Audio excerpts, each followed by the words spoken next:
अभी तक ये सिर्फ कहने की बात थी कि बीजेपी ईडी और सीबीआई और अदालतों का बहुत हद तक इस्तेमाल करती है चुनाव जीतने के लिए।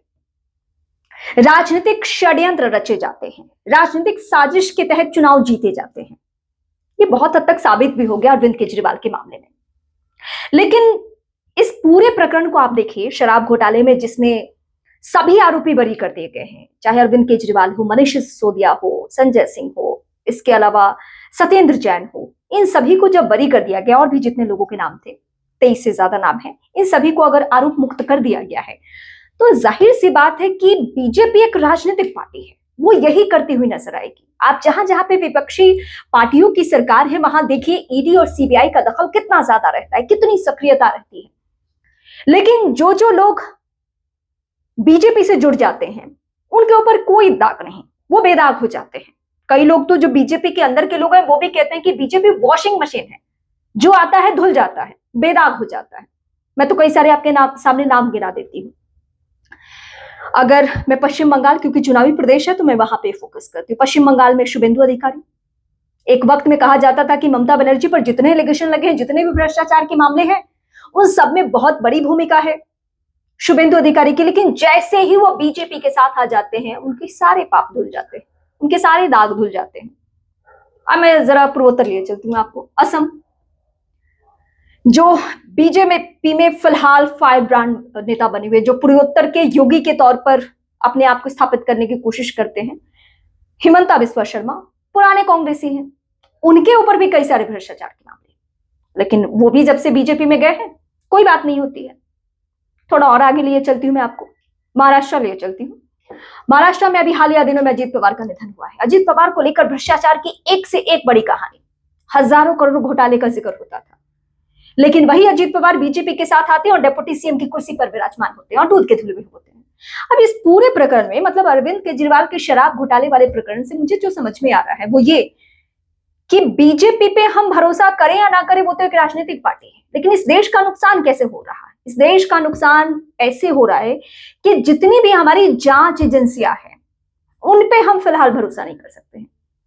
चाहे वो ईडी की जांच हो, जो आर्थिक अपराध एंगल से जांच करती है, या सीबीआई, जो किसी भी साजिश की जांच करती है उस पे, या कई सारे तो अदालतों को लेकर भी मामले आ चुके हैं।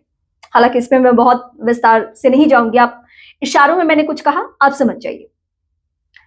और राज्य के स्तर पे जो पुलिस है वो कैसे काम करती है, पुलिस के अधिकारी कैसे काम करते हैं, डीजीपी कैसे काम करते हैं, मतलब सब जगह साजिश की ही बू समझ में आ रही है। मतलब राजनीतिक पार्टियों ने जहां जहां पे उनका, मैं एक, हाँ इसमें ये भी मैं क्लियर कर दूं, ऐसा नहीं कि इसके लिए बीजेपी सिर्फ दोषी है। जहां कांग्रेस का दबदबा है, वहां कांग्रेस अग्रेसिव होती है, जहां बीजेपी, जहां आम आदमी पार्टी का है, वो करती है। पंजाब में देखिए ऐसे कई सारे फर्जी मामले आ गए। मुझे एक अभी अरविंद केजरीवाल के ही प्रकरण के दौरान मुझे याद आया कि पंजाब में टाइम्स नाउ के एक रिपोर्टर को 3 दिन, महिला रिपोर्टर को 3 दिन थाने में उसका फोन उससे ले लिया गया, उसे बैठाकर रखा गया, और कोई भी वो रिपोर्टिंग के लिए जस्ट पहुंची हुई थी। तो अरविंद केजरीवाल ने भी ये किया है, कांग्रेस पार्टी भी करती है, मतलब सभी। लेकिन हाँ, बीजेपी इस वक्त बहुत ज्यादा एक्सपोज हो रही है। बीते 11 सालों से जब वो सत्ता में है, तो अब वाकई वो एजेंसियों का दुरुपयोग कर रही है। मौजूदा वक्त में मुझे लगता है आज से 2-4 साल पहले किसी ने मुझसे इस एंगल से बात की थी कि आप बीजेपी को किस तरीके से देखती हैं।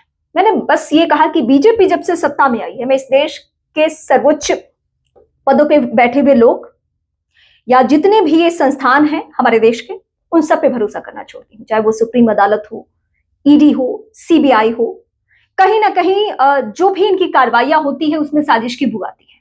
और शराब घोटाले के जरिए ये साबित हो चुका है, जिसमें अरविंद केजरीवाल सहित सभी आरोपी बरी हो चुके हैं। वैसे बीजेपी से अभी भी बात कीजिएगा तो उनका कहना नहीं नहीं, ये निचली अदालत का फैसला है, अभी तो हम इसे हाई कोर्ट लेके जाएंगे, सुप्रीम कोर्ट लेके जाएंगे। मतलब अभी भी हमें इंतजार करना, अभी भी हमें अरविंद केजरीवाल पे सवाल उठाना है। कोर्ट का फैसला नहीं होता तो जाने क्या होता। ये सिर्फ एक राज्य का मामला नहीं है, जहां जहां पे चुनाव हो रहा है वहां वहां पे बीजेपी इसी तरीके से अपनी भूमिका अदा कर रही है। दिल्ली में एक चुनाव होना था, वहां ये कदम उठाए गए। पश्चिम बंगाल में चुनाव होना है, वहां पे अचानक से याद आ गया कि आईपैक का दफ्तर है यहाँ पे। आईपैक वो है जो फिलहाल ममता बनर्जी का चुनावी पूरा प्रोग्राम देख रहा है, सोशल मीडिया कैंपेनिंग से लेकर सब कुछ। ये वही आईपैक है जिससे प्रशांत किशोर का कभी ताल्लुक था, लेकिन जब उन्होंने राजनीति में कदम रखा तो फिर उन्होंने लीगली वहां से अपना नाता तोड़ लिया। अब उनका कोई इंटरफेयर आईपैक में नहीं है। लेकिन ईडी का जो प्रकरण हुआ, जिसमें आपने देखा कि ममता बनर्जी सीधे अड़ गई, ईडी से उन्होंने फाइलें ले ली, मामला सुप्रीम कोर्ट से लेकर कलकत्ता हाई कोर्ट तक गया और वहां भी अलग अलग तरीके से सुनवाई और तलखटे पड़े। मैं ये नहीं कह रही हूं कि अरविंद केजरीवाल हो या ममता बनर्जी हो, अखिलेश यादव हो, तेजस्वी यादव हो, लालू प्रसाद हो, इन सभी के ऊपर जो आरोप लगे हैं सबके सब गलत है। बिल्कुल ऐसा नहीं है। जिन जिन मामलों में इनकी संलिप्तता है वो है, लेकिन हाँ ये सच है, ये कड़वा सच है कि बीजेपी फिलहाल ईडी सीबीआई का दुरुपयोग कर रही है, क्योंकि फिलहाल केंद्र में बैठी हुई बीजेपी ही है बीते 11 सालों से। तो बीजेपी के ही हाथ में इन सभी का कंट्रोल है। हाँ, जहां जहां पे कांग्रेस पार्टी या किसी और पार्टी की सरकार है, वहां वहां अपने पुलिसिंग का दुरुपयोग वो लोग भी करते हैं। उनके राज्य में भी देखिए, मैं उदाहरण के तौर पे आपको बता रही हूं कि कैसे दो राज्यों की पुलिस भिड़ गई, हिमाचल की पुलिस और दिल्ली की पुलिस।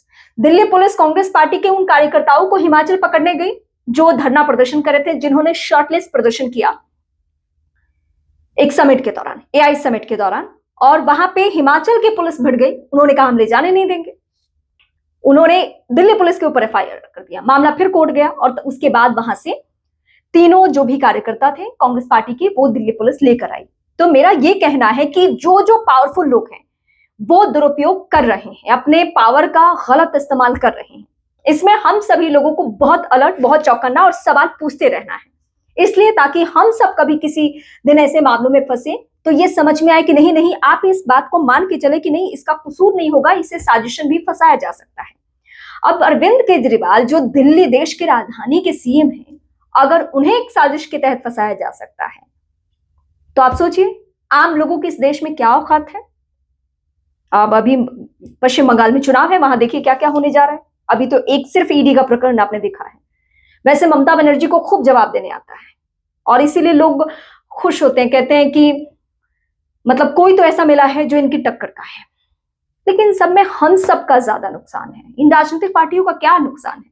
वो हमारा ही हमसे ही टैक्स का पैसा लेकर इस देश को चलाने का दावा करे, अपनी मनमानी नीतियां तैयार करें, हमें जो चाहिए हमें वो मिले नहीं, और ये आपस में चुनाव जीतने चुनाव हारने के लिए सारी साजिशें बुनते रहें, जैसा कि दिल्ली में हुआ। अब बंगाल में क्या क्या खेल होने जा रहा है, तमिलनाडु में क्या होगा, असम में तो खैर इन्हीं की सरकार है, वहां क्या होगा, इन सबके लिए इंतजार कीजिए। फिलहाल आपके जहन में कोई सवाल है ईडी सीबीआई को लेकर या फिर बीजेपी को लेकर, शराब घोटाले में अरविंद केजरीवाल के बरी होने को लेकर, ममता बनर्जी के ऊपर ईडी के एक्शन को लेकर, इन सारे मामलों को लेकर आप मुझे बेहिचक कमेंट करके बता सकते हैं। अगर इस वक्त आप फेसबुक पे हैं तो मुझे फॉलो कीजिए, यूट्यूब पे हैं तो मुझे सब्सक्राइब कीजिए। लेकिन एक गुजारिश है, अगर आप फेसबुक पे हैं तो भी आप मेरे यूट्यूब फैमिली का हिस्सा जरूर बनिए। आप यूट्यूब पे आकर रीमा प्रसाद सर्च कीजिए और आप मुझे वहां पे सब्सक्राइब कर सकते हैं।